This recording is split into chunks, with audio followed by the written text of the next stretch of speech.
বহুকাল আগে নীল সাগরের গভীরে ছিল এক স্বচ্ছ জলরাজ্য। সেখানে বাস করত রূপবতী আর কোমল হৃদয়ের এক স্বর্ণ জলপরী। একদিন প্রকৃতি দেবী তাকে ডেকে পাঠালেন তার ফুলে ভরা স্বর্গীয় উপবনে। স্বর্গের আলো হাওয়ায় ভরা বাগানে প্রকৃতি দেবী দাঁড়িয়ে, জলের বুদবুদ ঠেলে স্বর্ণ জলপরী সেখানে উপস্থিত হন এবং হাত জোর করে প্রণাম করেন। আমাকে স্মরণ করেছেন মা প্রকৃতি? কি আজ্ঞা আমার জন্য?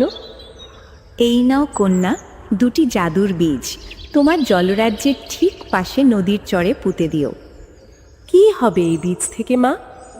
একটি হবে জাদুর কাঁঠাল গাছ, আরেকটি হবে জাদুর পেয়ারা গাছ। এই ফলে অপার শক্তি। কিন্তু মনে রেখো, এই গাছের ফল কখনো কেবল নিজের জন্য লোভ করে রেখো না, অপরকে দান করবে, তবেই জাদু অটুট থাকবে। আপনার কথা শিরোধার্য মা, আমি অবশ্যই মানব, আর কৃতজ্ঞ চিত্তে এই দান গ্রহণ করলাম। প্রকৃতি দেবীর আশীর্বাদ নিয়ে স্বর্ণ জলপরী জলে ফিরে এলেন। তারপর তিনি সাঁতরে পৌঁছলেন সেই নির্জন নদীর চরে, যেখানে বাতাসে বুনো ফুলের গন্ধ আর পাখির কলকাকলি সব কিছুকে মোহময় করে রেখেছে। আহা, কি অপূর্ব জায়গা! এই নরম মাটি, নদীর ঠান্ডা হাওয়া, বীজ বোনার একদম আদর্শ জায়গা। হে মাটি, হে জল, তোমরা এই বীজকে আগলে রেখো। এর ভেতরেই ঘুমিয়ে আছে একটি স্বপ্নের বাগান। বীজ রোপণ করে স্বর্ণ জলপরী আবার জলে ডুব দিলেন। দিন গড়িয়ে মাস, মাস গড়িয়ে বছর। জাদুর বীজ দুটি অঙ্কুরিত হয়ে ধীরে ধীরে আকাশ ছোঁয়ার স্বপ্ন দেখতে লাগলো। সময় বয়ে গেল বেশ কয়েক বছর। একদিন সকালে স্বর্ণ জলপরীর হঠাৎ মনে পড়ল প্রকৃতি দেবীর দেওয়া বীজের কথা। কৌতূহল আর আনন্দে তিনি সাঁতরে উঠলেন সেই চরে। জলপরীর বিস্ময়ে চোখ বড় বড় হয়ে যায়। সামনে দুটি বিশাল গাছ, একটিতে সোনালি কাঁঠাল, অন্যটিতে টুকটুকে লাল পেয়ারা ঝুলছে। এ কি? এ যে গোটা বাগান! কি সুন্দর সোনালি কাঁঠাল আর কি টুকটুকে লাল পেয়ারা! জাদুর গন্ধের মন ভরে গেল। প্রকৃতি দেবী সত্যিই অলৌকিক।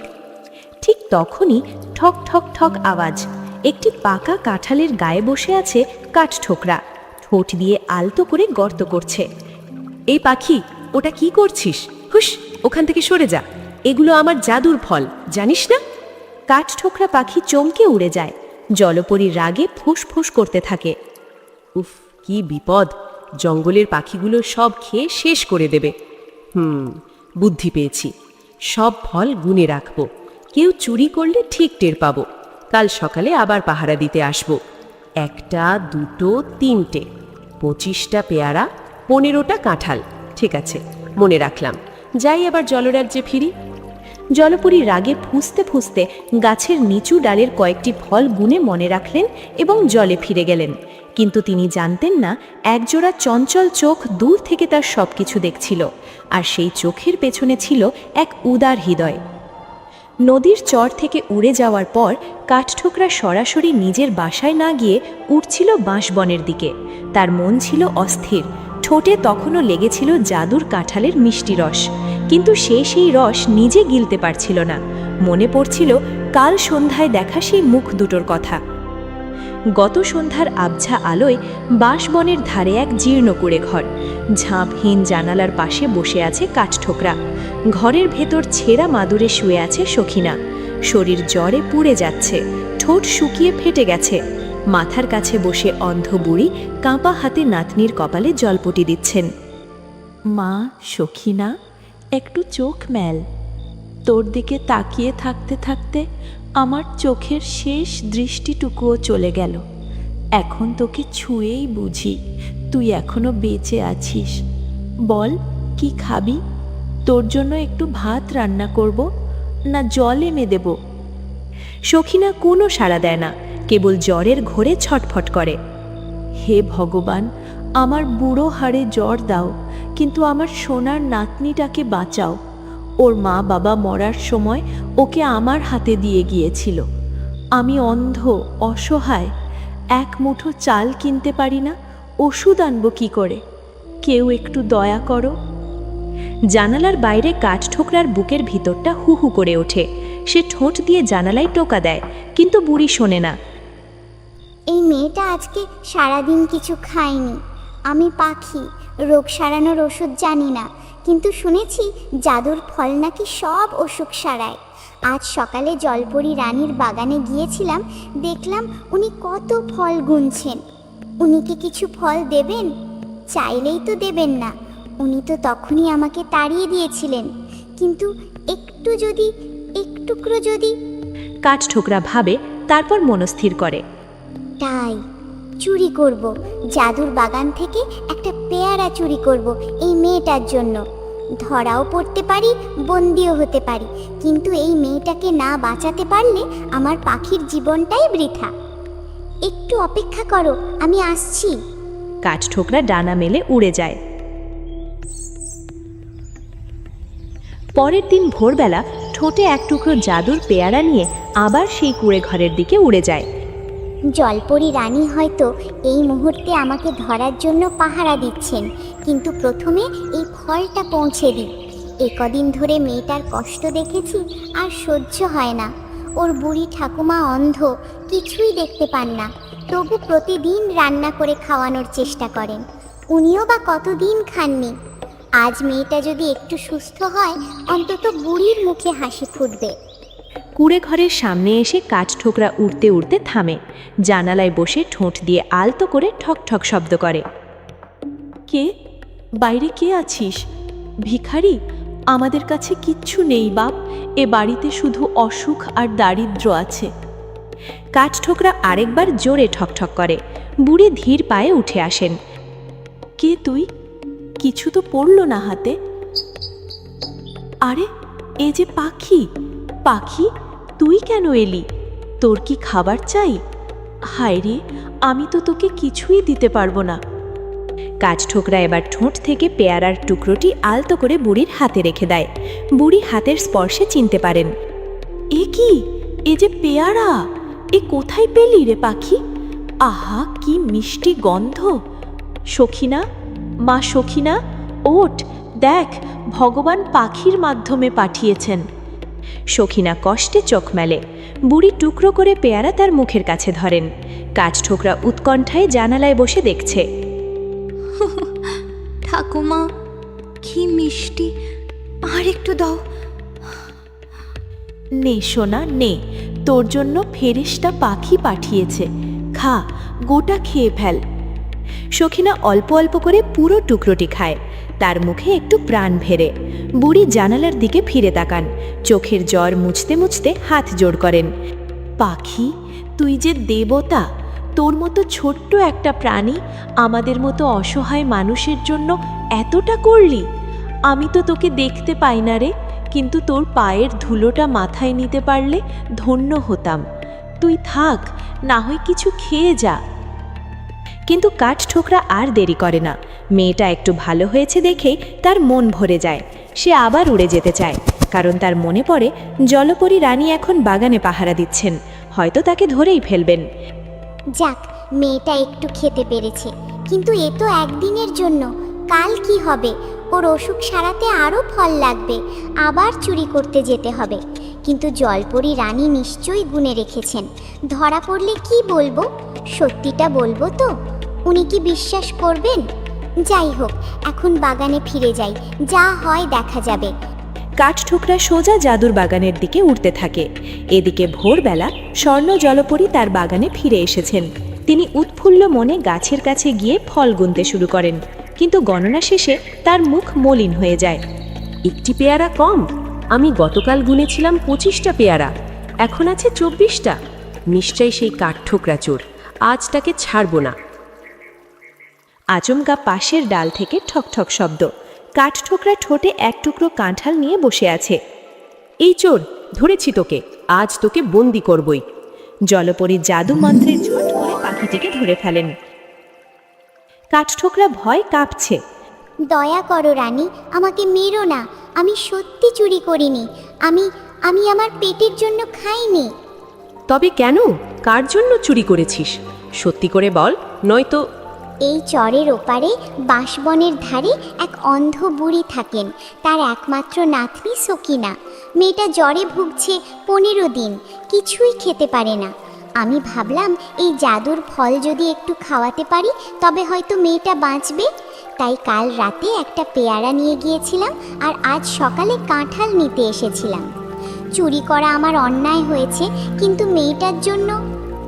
কাঠঠোকরার কথা শেষ হওয়ার আগেই স্বর্ণ জলপরীর হাত শিথিল হয়ে আসে, তার চোখ ছলছল করে ওঠে। কি বলছিস? একটা মেয়ে মৃত্যুর সঙ্গে লড়ছে আর আমি শুধু নিজের ফল গুনে যাচ্ছি? ফল কখনো কেবল নিজের জন্য রেখো না মা, তুমি এটাই বুঝিয়েছিলে, আর আমি তোমার কথাই ভুলে গিয়েছিলাম। আমাকে ক্ষমা করে দাও বন্ধু। তুই যে কাজ করছিস সেটাই তো আমার করা উচিত ছিল। তুই পাখি হয়েও মানবতা দেখিয়েছিস। আমাকে সেই বুড়ির কাছে নিয়ে চল, আমি নিজের হাতে তাদের সাহায্য করব। সত্যি রানী, তুমি রাগ করনি? তাহলে চলো এই বেলা যাই, সকিনার খুব কষ্ট।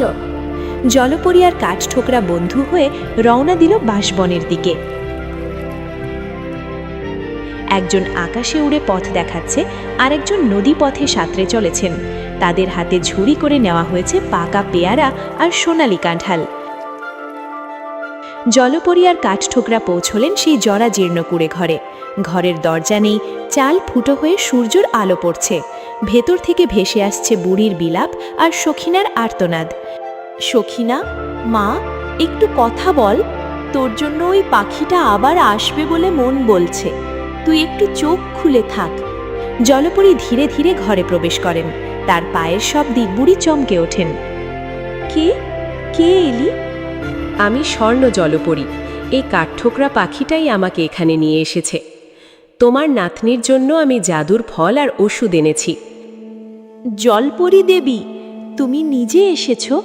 এই পাখিটার জন্যই কাল রাতে মেয়েটা একটু প্রাণ ফিরে পেয়েছে, তা না হলে। আর কিচ্ছু বলতে হবে না মা, সব জানি। এখন আগে সখিনাকে সুস্থ করি। জলপরী সখিনার কাছে গিয়ে তার কপালে হাত রাখেন। মেয়েটা জ্বরে কাঁপছে।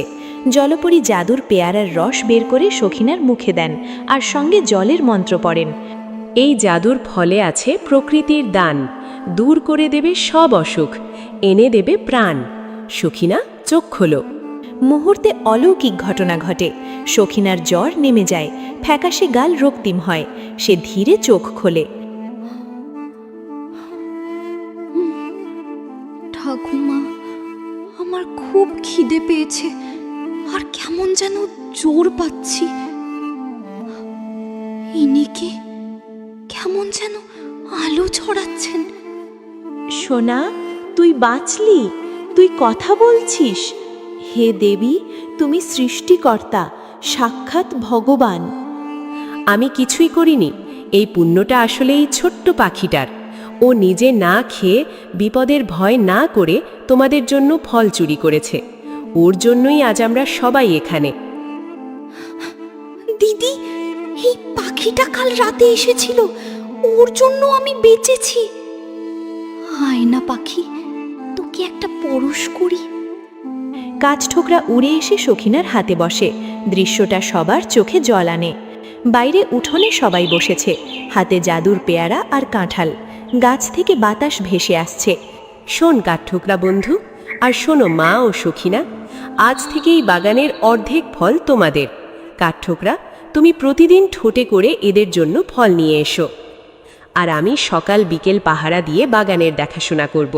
সখিনা এখন থেকে ভালো খাবে, জাদুর ফলে তার জ্বর আর ফিরবে না। সত্যি, আমি নিয়ম করে আসব। সকিনা এখন আমারও ছোট বোন হলো। তাহলে তুমি আমাকে প্রতিদিন গাছের কাছে গল্প বলতে নিয়ে যাবে আর ঠোঁট দিয়ে ঠক ঠক করে গান শোনাবে? নিশ্চয়ই। আর তুই ভালো হয়ে উঠলে তোকে গাছের ডালে বসিয়ে পুরো বন দেখাবো। সংসারে এত কষ্টের মাঝে ভগবান এমন বন্ধু পাঠিয়েছেন ভেবেই মন ভরে না। স্বর্ণ জলপরী, তুমি আর এই পাখি আমাদের সব কিছু দিয়ে দিয়েছ। এখন থেকে এই কুঁয়েঘরটা মন্দিরের মতো লাগছে। না মা, বরং তোমরা আমাকে জীবন দেওয়ার আনন্দ বুঝিয়েছ। আজ থেকে এই বাগান শুধু আমার নয়, আমাদের সবার। প্রকৃতি দেবীর শর্ত আজ পূর্ণ হয়েছে। ফল দান করলেই জাদু বাড়ে। হঠাৎ পেছন থেকে নরম আলো ফুটে ওঠে। আকাশ থেকে প্রকৃতি দেবীর কণ্ঠ ভেসে আসে। স্বর্ণ জলপরী, তুমি আমার শর্ত পালন করেছ। তুমি বুঝেছ প্রকৃতির দান বিলিয়ে দেওয়ার জন্যই। আজ থেকে এই বাগান অমর হয়ে থাকবে, আর কেউ এখান থেকে সাহায্য চাইতে এলে ফল নিজে থেকেই ঝরে পড়বে।